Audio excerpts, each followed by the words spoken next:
ಕೋಲಾರ ಜಿಲ್ಲಾ ಭಾರತೀಯ ಜನತಾ ಪಕ್ಷದಿಂದ ಮಂಗಳವಾರ ರಾತ್ರಿ ನಗರದ ವಿವೇಕಾನಂದ ವೃತ್ತದಲ್ಲಿ ಐ ಲವ್ ಆರ್ಎಸ್ಎಸ್ ಅಭಿಯಾನಕ್ಕೆ ಬಿಜೆಪಿ ಜಿಲ್ಲಾಧ್ಯಕ್ಷ ಓಂ ಶಕ್ತಿ ಚಲಪತಿ ಚಾಲನೆ ನೀಡಿದರು. ಈ ಸಂದರ್ಭದಲ್ಲಿ ಮಾತನಾಡಿದ ಚಲಪತಿ, ಆಗಸ್ಟ್ 2ಕ್ಕೆ ಆರ್ಎಸ್ಎಸ್ ಶತಮಾನೋತ್ಸವ ಸಂಭ್ರಮವಿದ್ದು, ಹೀಗಾಗಿ ಐ ಲವ್ ಆರ್ಎಸ್ಎಸ್ ಅಭಿಯಾನದ ಮೂಲಕ ಅದ್ದೂರಿಯಾಗಿ ಆಚರಿಸಲಾಗುತ್ತಿದೆ. ಆರ್ಎಸ್ಎಸ್ ಚಟುವಟಿಕೆಯನ್ನ ಕರ್ನಾಟಕದಲ್ಲಿ ನಿಷೇಧಿಸಬೇಕು ಎಂದು ಸಚಿವ ಪ್ರಿಯಾಂಕ್ ಖರ್ಗೆ ಸಿಎಂ ಸಿದ್ದರಾಮಯ್ಯಗೆ ಪತ್ರ ಬರೆದಿರುವ ವಿಚಾರಕ್ಕೆ ಸಂಬಂಧಿಸಿದಂತೆ ಕೋಲಾರದಲ್ಲಿ ಕಾಂಗ್ರೆಸ್ ಸರ್ಕಾರದ ವಿರುದ್ಧ ಐ ಲವ್ ಆರ್ಎಸ್ಎಸ್ ಪೋಸ್ಟರ್ ಅಭಿಯಾನ ನಡೆಯಿತು. ಐ ಲವ್ ಆರ್ಎಸ್ಎಸ್ ಎಂಬ ಪೋಸ್ಟರ್ ಹಿಡಿದು ಘೋಷಣೆ ಕೂಗಿದ ಆರ್ಎಸ್ಎಸ್ ಸ್ವಯಂ ಸೇವಕರು ವಾಹನಗಳು, ಅಂಗಡಿಗಳ ಮೇಲೆ ಪೋಸ್ಟರ್ ಅಂಟಿಸುವ ಮೂಲಕ ಸರ್ಕಾರದ ವಿರುದ್ಧ ಕಿಡಿಕಾರಿದ್ರು. ದೇಶ ವಿರೋಧಿ ಸಂಘಗಳನ್ನು ನಿಷೇಧಿಸಿ, ಆದರೆ ದೇಶಭಕ್ತ ಸಂಘಟನೆಗಳನ್ನಲ್ಲ ಎಂದು ಘೋಷಣೆ ಕೂಗಿ ರಾಜ್ಯ ಸರ್ಕಾರದ ವಿರುದ್ಧ ಆಕ್ರೋಶ ವ್ಯಕ್ತಪಡಿಸಿದ್ರು. ಬಿಜೆಪಿ ಮಾಧ್ಯಮ ಸಂಚಾಲಕ ಪ್ರವೀಣ್ ಗೌಡ, ಸಹ ಸಂಚಾಲಕ ಕೆಂಬೋಡಿ ನಾರಾಯಣಸ್ವಾಮಿ, ಮುಖಂಡರಾದ ಅರುಣಮ್ಮ, ವಿಜಯಕುಮಾರ್, ಅಪಿ ನಾರಾಯಣಸ್ವಾಮಿ, ನಾಮಲ ಮಂಜುನಾಥ್, ಸಾಮಾ ಬಾಬು, ರತ್ನಮ್ಮ, ಮಂಜುಳಾದೇವಿ, ವಿಜಯಲಕ್ಷ್ಮಿ, ಬಾಲಾಜಿ, ಮಹೇಶ್, ಹಾರುಹಳ್ಳಿ ವೆಂಕಟೇಶ್, ಸಾಮ ಪ್ರಸನ್ನ, ಮಂಜುನಾಥ್, ಸಾಯಿಮೌಳಿ, ಚಂಬೆ ರಾಜೇಶ್ ಇದ್ದರು.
ಅಕ್ಟೋಬರ್ 2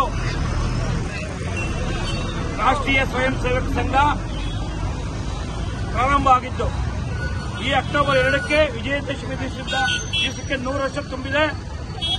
ಈ ಒಂದು ಸುವರ್ಣ ಯುಗದಲ್ಲಿ ಯಾವುದೇ ಪ್ರಪಂಚದಲ್ಲಿ 100 ವರ್ಷ ಪೂರೈಸಿರುವಂತಹ ಸುಮಾರು 72 ವಿವಿಧ ಸಂಘಟನೆಗಳ ಒಳಗೊಂಡಂತ ಒಂದು ಸಂಸ್ಥೆ ಆಗಿದ್ರೆ ಪ್ರಪಂಚದಲ್ಲಿ ಇದು ರಾಷ್ಟ್ರೀಯ ಸ್ವಯಂ ಸೇವಕ ಸಂಘ ಅಂತ ಎದೆ ತಟ್ಟಿ ಹೇಳ್ತಾ ಇದ್ದೀನಿ.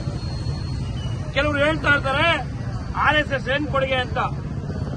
ಇಡೀ ಭಾರತ ದೇಶದಲ್ಲಿ ಇವತ್ತು ಆರ್ಎಸ್ಎಸ್ ಅಲ್ಲಿರುವಂತಹ ಪ್ರತಿಯೊಬ್ಬರು ಏನು ಸನ್ಮಾನ್ಯ ಶ್ರೀ ನರೇಂದ್ರ ಮೋದಿಯವರು ಆರ್ಎಸ್ಎಸ್ ಬಂದವರು, ಪ್ರತಿಯೊಬ್ಬರು ಆರ್ಎಸ್ಎಸ್ ಬಂದಿರೋರು. ವಾಜಪೇಯಿ ಅವರು, LK ಅಡ್ವಾಣಿ ಅವರು, ಯಡಿಯೂರಪ್ಪನವರು, ಈಶ್ವರಪ್ಪನವರು, ಮುರಳಿ ಮನೋಹರ್ ಜೋಶಿ ಅವರು, ಪ್ರತಿಯೊಬ್ಬರು JP ನಡ್ಡಾ ಅವರು, ಅಮಿತ್ ಶಾ ಅವರು, ಪ್ರತಿಯೊಬ್ಬ ಬಿಜೆಪಿ ಕಾರ್ಯಕರ್ತರ ಮೂಲ ಆರ್ಎಸ್ಎಸ್ ಆಗಿರ್ತದೆ. ದೇಶಕ್ಕೆ ನರೇಂದ್ರ ಮೋದಿ ಅವರ ಕೊಡುಗೆ ಏನಿಲ್ವಾ? ಆರ್ಎಸ್ಎಸ್ ಇಂದ ಬಂದಂತ ನರೇಂದ್ರ ಮೋದಿ ಅವರ ಕೊಡುಗೆ ಇವತ್ತು ವಿಶ್ವದಲ್ಲಿ ಪ್ರಖ್ಯಾತಿ ಪಡೆದಿದೆ. ಜಗಮೆಚ್ಚಿದ ನಾಯಕ ನರೇಂದ್ರ ಮೋದಿ ಅವರು. ಯಾರೋ ಸಡೆಪಡೆ ಗಿರಾಕಿಗಳು ಮಾತಾಡ್ತಾರೆ. ತಾಕತ್ತಿದ್ರೆ, ನಿಮಗ್ ತಾಕತ್ತಿದ್ರೆ ಪಾಕಿಸ್ತಾನ ಜಿಂದಾಬಾದ್ಗೆ, ಪ್ಯಾಲೆಸ್ತೈನ್ ಧ್ವಜ ಆರಿಸೋರ್ಗೆ, ಪಾಕಿಸ್ತಾನ ಧ್ವಜವನ್ನ ಇಲ್ಲ ಆರಿಸೋರ್ಗೆ, ಪಾಕಿಸ್ತಾನಕ್ಕೆ ಜಿಂದಾಬಾದ್ ಕೂಗೋರ್ಗೆ ನೀವು ಬ್ಯಾನ್ ಮಾಡಬೇಕು. ನಿಮಗೆ ಸಂಘಟನೆ ಮಾಡೋಕ್ ಶಕ್ತಿ ಇಲ್ಲ, ಅಭಿವೃದ್ಧಿ ಮಾಡೋಕ್ ಶಕ್ತಿ ಇಲ್ಲ. ಇವತ್ತು ಆರ್ಎಸ್ಎಸ್ ಈ ತರ ಹೇಳ್ಕೊಂಡು ಎಮರ್ಜೆನ್ಸಿ ಕೂಡ ನಮ್ಮ ಆರ್ಎಸ್ಎಸ್ ನ ಬ್ಯಾನ್ ಮಾಡಿ 2-3 ಸಲ ಬ್ಯಾನ್ ಮಾಡಿ ನಿಮ್ ಕೈ ಸಹಿಸ್ಕೊಳಕ್ಕಾಗಿಲ್ಲ. ಆರ್ಎಸ್ಎಸ್ ಅಂದ್ರೆ ನನ್ನಂತ ಲಕ್ಷಾಂತರ ಕೋಟ್ಯಾಂತರ ಕಾರ್ಯಕರ್ತರನ್ನ ಉತ್ಪಾದನೆ ಮಾಡೋ ಒಂದು ಸಂಘ, ವ್ಯಕ್ತಿತ್ವವನ್ನು ರೂಪುಗೊಳಿಸುವಂತ ಒಂದು ಆರ್ಎಸ್ಎಸ್ ಇದು.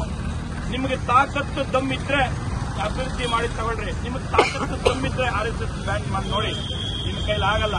ಇವತ್ತು ಆ ಒಂದು ಭಾಗವಾಗಿ ಏನ್ 100 ವರ್ಷದ ಒಂದು ಸವಿನೆನಪವಾಗಿ ಇಡೀ ದೇಶದಾದ್ಯಂತ ಪಕ್ಷಾಂತರ ನಡೀತಾ ಇದೆ. ಸಾವಿರಾರು ಲಕ್ಷಾಂತರ ಕೋಟ್ಯಾಂತರ ಕಾರ್ಯಕರ್ತರು ಇವತ್ತು ಬೀದಿಯಲ್ಲಿ ಪತ್ತಂಚನ ಗಣವೇಶ ತೊಡ್ಕೊಂಡು ಓಡಿದ್ರೆ ನನ್ನನ್ನು ಸೇರಿಸಿ, ನಮ್ಮ ಕಾರ್ಯಕರ್ತರನ್ನು ಸೇರಿಸಿ ಈ ಒಂದು ದಿಸೆಯಲ್ಲಿ ನಾವಿವತ್ತು ಕೋಲಾರದಲ್ಲಿ ಪ್ರತಿಯೊಂದು ಕಡೆ ನಮ್ಮ ಸ್ವಇಚ್ಛೆಯಿಂದ ಎಲ್ಲ ಒಂದು ಬೈಕ್ಗಳ ಮೇಲೆ, ಕಾರುಗಳ ಮೇಲೆ, ನಮ್ಮ ಮನೆಗಳ ಮೇಲೆ ನಾನು RSS ಅಂತ ಒಂದು ಸ್ಟಿಕ್ಕರ್ ಅಭಿಯಾನ, ಈ ಅಭಿಯಾನ ಮಾಡ್ತಾ ಇದ್ದೀವಿ.